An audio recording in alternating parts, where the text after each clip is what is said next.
Hello movie lovers, ತುಂಬ ದಿನ ಆದಮೇಲೆ ಮತ್ತೆ ಇನ್ನೊಂದು ರಿವ್ಯೂ ತೊಗೊಂಡು ಬರ್ತಾ ಇದ್ದೀನಿ ಅಂತ ಅನ್ಬೋದು. ಹಾಗೆ ಈ ಮೂವಿ ನೋಡಾದ್ಮೇಲೆ ಏನು ಗುರು ಈ ಥರ ಒಂದು ಮೂವಿ ತೆಗಿಬೋದಾ ಅನ್ನೋದು ಅಂತ ಇನ್ನೊಂದು ಸೈಡ್ ಆದರೆ ನಮ್ಮ ಶಿವಣ್ಣನವರು ಒಂದು ಮೇಜರ್ ರೋಲ್ ಮಾಡಿದ್ದಾರೆ ಅಂತ ಅನ್ಬೋದು. ಹಾಗೆ ಈ ಮೂವಿಗೆ ಒಂದು ಪಿಲ್ಲರ್ ಅಂತ ಅನ್ಬೋದು ನಮ್ಮ ಶಿವಣ್ಣನವರ ಕ್ಯಾರೆಕ್ಟ್ರು, ಅದಂತೂ ಸಿಕ್ಕಾಪಟ್ಟೆ ಚೆನ್ನಾಗಿತ್ತು ಅಂತ ಅನ್ಬೋದು. ಹಾಗೆ ನಾನು ಯಾವ ಮೂವಿ ಬಗ್ಗೆ ಮಾತಾಡ್ತಾ ಇದ್ದೀನಿ ಅಂದರೆ ಕ್ಯಾಪ್ಟನ್ ಮಿಲ್ಲರ್ ಅಂತ. ಮೂವಿ ರಿವ್ಯೂ ಹೋಗೋಕ್ಕಿಂತ ಮುಂಚೆ ನನ್ನ ಚಾನಲ್ಗೆ ಫಸ್ಟ್ ಟೈಮ್ ವಿಸಿಟ್ ಮಾಡಿದ್ದೀರಾ ಇಲ್ಲ ವಿಡಿಯೋನ ಫಸ್ಟ್ ಟೈಮ್ ನೋಡ್ತಾ ಇದ್ದೀರಾ, ಈ ರಿವ್ಯೂ ನಿಮ್ಗೆ ಆನೆಸ್ಟ್ ಅನ್ಸ್ರೆ ಈ ವಿಡಿಯೋಗೊಂದು ಲೈಕ್ ಮಾಡಿ, ಹಾಗೆ ನನ್ನ ಚಾನಲ್ನ ಸಬ್ಸ್ಕ್ರೈಬ್ ಮಾಡಿ ಮತ್ತು ಬೆಲ್ ನೋಟಿಫಿಕೇಶನ್ ಆನ್ ಮಾಡಿ. ಮರಿತಾ ನನ್ನನ್ನು ಸೋಷಿಯಲ್ ಮೀಡಿಯಾ ಪ್ಲಾಟ್ಫಾರ್ಮಲ್ಲೂ ಫಾಲೋ ಮಾಡ್ಬೋದು, ಲಿಂಕ್ನ ಡಿಸ್ಕ್ರಿಪ್ಷನಲ್ಲಿ ಕೊಟ್ಟಿರ್ತೀನಿ. ಹಾಗೆ ಮೂವಿಯ ಡ್ಯೂರೇಷನ್ 2 hours 45 minutes ಬರುತ್ತೆ ಅಂತ ಅನ್ಬೋದು. ಮೂವಿ ವಿಚಾರಕ್ಕೆ ಬಂದರೆ ಒಂದು ಬ್ರಿಟಿಷು ಮತ್ತು ರಾಜರ ಆಡಳಿತ ನಡೀತಾ ಇರತ್ತೆ ಅಂತ ಅನ್ಬೋದು. ಆದರೆ ನಮ್ಮ ಕ್ಯಾಪ್ಟನ್ ಮಿಲ್ಲರ್ ಅವರಿಗೆ ಈ ರಾಜರು ಕಂಡ್ರೆ ಅಷ್ಟೊಂದು ಇಷ್ಟ ಇರಲ್ಲ. ಯಾಕಂದರೆ ಈ ಜಾತಿ ವಿಭಾಗ ಮಾಡಿದ್ರಿಂದ ಈ ಬ್ರಿಟಿಷರೇ ಎಷ್ಟೋ ಸಾವಿರ ಪಾಲು ಮೇಲೋ ಅವರ ಜೊತೆ ಇದ್ರೆ ನಾವು ಸಂತೋಷವಾಗಿ ಫ್ರೀಡಮ್ ಆಗಿ ಇರ್ತೀವಿ ಅಂತ ಅವರು ಒಂದು ಮಿಲಿಟರಿ ಬೇಸಲ್ಲಿ ಸೇರ್ತಾರೆ. ಆದರೆ ಅವ್ರಿಗೆ ಅಂದ್ಕೊಂಡೇ ಇರೋ ಒಂದು ಜೀವನದಲ್ಲಿ ಒಂದು ಕಹಿ ಘಟನೆ ನಡೆಯುತ್ತೆ. ಆ ಕಹಿ ಘಟನೆಯಿಂದ ಈ ಬ್ರಿಟಿಷರು ಮತ್ತೆ ಈ ಹೇಗಾರಮ್ಮ ನಮ್ಮ ಜನರನ್ನ ಕಾಪಾಡಬೇಕು, ಒಂದು ಒಳ್ಳೆ ಜೀವನನ ಅವ್ರಿಗೆ ಕಟ್ಕೊಡ್ಬೇಕು ಅನ್ನೋದನ್ನ ನಮ್ಮ ಕ್ಯಾಪ್ಟನ್ ಮಿಲ್ಲರ್ ಅವರು ಒಂದು ಗೋಲ್ ಆಗಿ ತಗೊಂತಾರೆ. ಈ ಸ್ಟೋರಿಯಲ್ಲಿ ಹೇಗೆ ಶಿವಣ್ಣ ಅವರು ಲಿಂಕ್ ಆಗ್ತಾರೆ ಮತ್ತೆ ಕ್ಯಾಪ್ಟನ್ ಮಿಲ್ಲರ್ ಅವರು ಸಕ್ಸಸ್ಫುಲ್ ಆಗ್ತಾರೆ ಅವರ ಗೋಲನ್ನ ಅಚೀವ್ ಮಾಡೋದಕ್ಕೆ ಅನ್ನೋದನ್ನೆಲ್ಲ ನೀವು ತಿಳ್ಕೊಬೇಕಂದ್ರೆ ಈ ಮೂವಿನ ಹೋಗಿ ನೋಡಬೇಕು. ಮೂವಿಯಲ್ಲಿ ನನಗೆ ಇಷ್ಟ ಆಗಿದ್ದ ವಿಚಾರಗಳಂದ್ರೆ ಈ ಕ್ಯಾಪ್ಟನ್ ಮಿಲ್ಲರ್ ಅನ್ನೋ ಒಂದು ಮೇನ್ ಕ್ಯಾರೆಕ್ಟರ್ನ ಇಟ್ಕೊಂಡು ಪ್ರತಿಯೊಂದು ವಿಚಾರಗಳನ್ನ ಚಾಪ್ಟರ್ ವೈಸು ಹೇಳ್ಕೊಂಡು ಬಂದಿರೋದಾಗ್ಲಿ, ಈ ಕ್ಯಾಪ್ಟನ್ ಮಿಲ್ಲರ್ ಜೀವನದಲ್ಲಿ ಪ್ರತಿಯೊಂದು ವಿಚಾರದಲ್ಲೂ ಒಂದೊಂದು ವಿಚಾರಗಳಿದ್ವನ್ನ ಅದನ್ನ ಹೇಗೆ ಇಂಟರ್ಲಿಂಕ್ ಮಾಡಿಕೊಂಡು ಒಂದು ಪಾಸ್ಟ್ ಮೂಲಕ ಪ್ರತಿಯೊಂದು ವಿಚಾರಗಳನ್ನು ನಮಗೆ ಡೀಟೇಲಿಂಗ್ ಆಗಿ ತಿಳಿಸ್ಕೊಂಡು ಬಂದಿರೋದು ಅಂತ ಅನ್ಬೋದು. ಹಾಗೆ ಕ್ಯಾಪ್ಟನ್ ಮಿಲ್ಲರ್ ಜೀವನದಲ್ಲಿ ಹಲವಾರು ವ್ಯಕ್ತಿಗಳು ಬರ್ತಾರೆ, ಆ ವ್ಯಕ್ತಿಗಳು ಬಂದಿರೋದಕ್ಕೂ ಒಂದು ಇಂಪಾರ್ಟೆಂಟ್ ರೀಸನ್ ಇರುತ್ತೆ ಅನ್ನೋದನ್ನ ಸಿಕ್ಕಾಪಟ್ಟೆ ಚೆನ್ನಾಗಿ ತೋರಿಸ್ರು ಅಂತ ಅನ್ಬೋದು.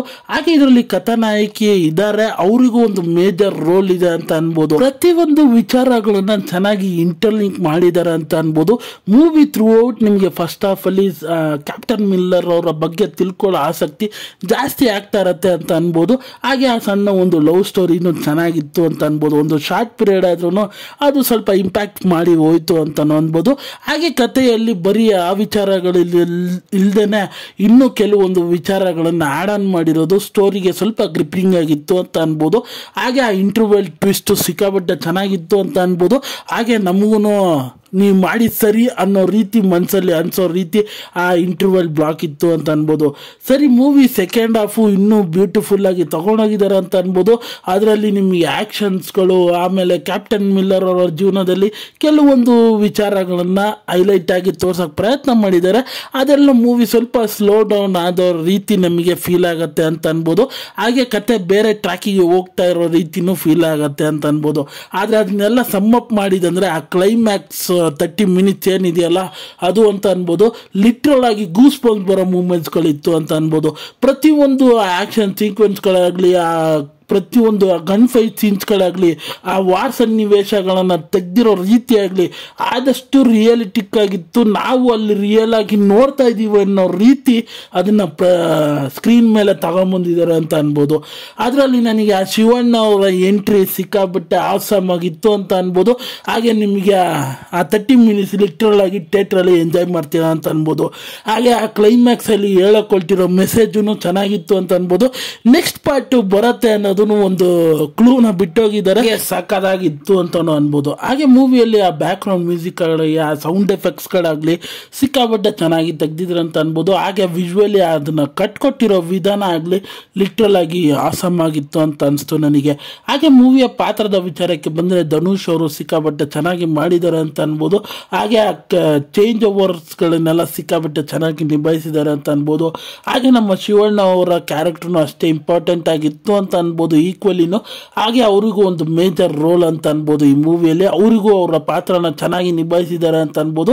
ಹಾಗೆ ನಾನಂತೂ ನಿಜವಾಗ್ಲೂ ಫ್ಯಾನ್ ಆಗೋಗ್ಬಿಟ್ಟೆ ಅನ್ಬೋದು ಇನ್ನೂ ಈ ಮೂವಿ ನೋಡಾದ್ಮೇಲೆ.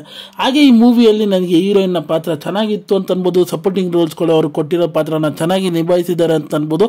ಆ ವಿಲನ್ನ ಪಾತ್ರ ನಿಜವಾಗ್ಲೂ ಸಿಕ್ಕಾಬಿಟ್ಟೆ ಚೆನ್ನಾಗಿತ್ತು ಅಂತ ಅನ್ಬೋದು. ವಿಲನ್ ಅಲ್ಲ, ವಿಲನ್ಗಳು ಅವರ ಪಾತ್ರ ಸಿಕ್ಕಾಬಿಟ್ಟೆ ಬ್ಯೂಟಿಫುಲ್ ಆಗಿ ಚೆನ್ನಾಗಿ ತೆಗೆದಿದ್ರು. ಹಾಗೆ ಒಂದು ಪ್ಲಸ್ ಪಾಯಿಂಟ್ ಆಗಿತ್ತು ಅಂತ ಅನ್ಬೋದು, ಎಲ್ಲ ಪಾತ್ರಗಳು ಅಂತ ಅನ್ಬೋದು. ಹಾಗೆ ಮೂವಿಯ ಡೈಲಾಗ್ಸ್ ಒಂದು ಪ್ಲಸ್ ಪಾಯಿಂಟ್ ಆಯ್ತು ಅಂತ ಅನ್ಬೋದು. ಫಾರ್ ಎಕ್ಸಾಂಪಲ್ ಶಿವಣ್ಣ ಮತ್ತೆ ಧನುಷ್ ಅವರ ನಡುವೆ ಒಂದು ಡೈಲಾಗ್ ಸೀನ್ ನಡೆಯುತ್ತೆ. ಆ ಡೈಲಾಗ್ ಮಾತ್ರ ಎಷ್ಟೊಂದು ವಿಚಾರಗಳು ಹೇಳುತ್ತೆ ಆ ಡೈಲಾಗ್ ಅಲ್ಲಿ, ಅಂದ್ರೆ ಅದನ್ನ ಸಿಕ್ಕಾಬಿಟ್ಟೆ ಚೆನ್ನಾಗಿ ಬರುವಂತೆ ಮಾಡ್ಕೊಂಡಿದ್ದಾರೆ ಅಂತ ಅನ್ಬೋದು. ಪ್ರತಿಯೊಂದು ಸೀನ್ಸ್ಗಳಲ್ಲೂ ಆ ಡೈಲಾಗ್ಸ್ಗಳು ಒಂದು ಮೇಜರ್ ರೋಲ್ ಆಗಿ ಇರುತ್ತೆ ಅಂತ ಅನ್ಬೋದು. ಅದನ್ನ ನೀವು ಮೂವಿಯಲ್ಲಿ ಎಕ್ಸ್ಪೀರಿಯನ್ಸ್ ಮಾಡಿ ಒಂದು ಒಳ್ಳೆ ಎಕ್ಸ್ಪೀರಿಯನ್ಸ್ ಸಿಗುತ್ತೆ ಅಂತ ಹೇಳ್ತೀನಿ. ಹಾಗೆ ಈ ಮೂವಿ ನನಗಂತೂ ಸಿಕ್ಕಾಪಟ್ಟೆ ಇಷ್ಟ ಆಯಿತು ಅಂತ ಅನ್ಬೋದು. ಅಲ್ಲಿ ಕಡೆ ಸ್ವಲ್ಪ ಸ್ಲೋ ಇದ್ರೂ ಮೂವಿ ನಿಮಗೆ ಒಂದು ಒಳ್ಳೆ ಮೆಸೇಜ್ ಇದೆ, ಹಾಗೆ ಒಂದು ಒಳ್ಳೆ ವಿಚಾರನ ಹೇಳೋಕ್ಕೆ ಹೊರಟಿದೆ ಅಂತ ಅನ್ಬೋದು. ಹಾಗೆ ಈ ಮೂವಿಗೆ ನನ್ನ ರೇಟಿಂಗ್ ವಿಚಾರಕ್ಕೆ ಬಂದರೆ ನಾನು 5ಗೆ 4 ಸ್ಟಾರ್ ಕೊಡ್ತೀನಿ ಅಂತ ಅನ್ಬೋದು.